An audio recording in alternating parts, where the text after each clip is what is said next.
I bet 99% people will do this wrong, like this. 1 minus 7, parentheses, 1 minus 7. Easy. 1 minus 7 gives us negative 6. And here, again, we have 1 minus 7, which also equals negative 6. Here, parentheses means multiplication. So negative 6 times negative 6 equals positive 36. Yes! But, shit, this answer is not correct, guys, as we didn't follow the rule of mathematics.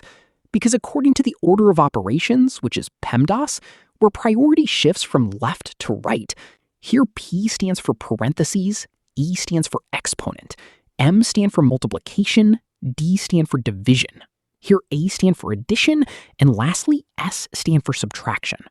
One thing keep in mind that multiplication and division have equal priority, and same goes for addition and subtraction. But for all the operations, we have to start from left to right order, okay?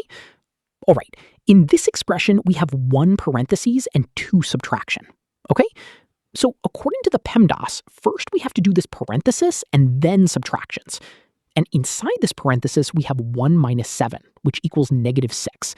And the remainings are 1 minus 7. Our equation be like 1 minus 7 parentheses negative 6.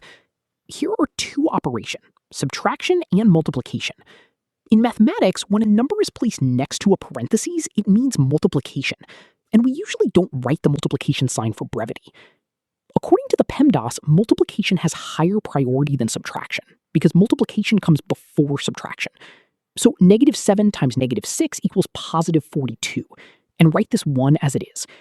And lastly, here 1 plus 42 gives us 43. This is our final answer to this problem. The correct answer is 43. Want more math hacks? Click the video below. Haha.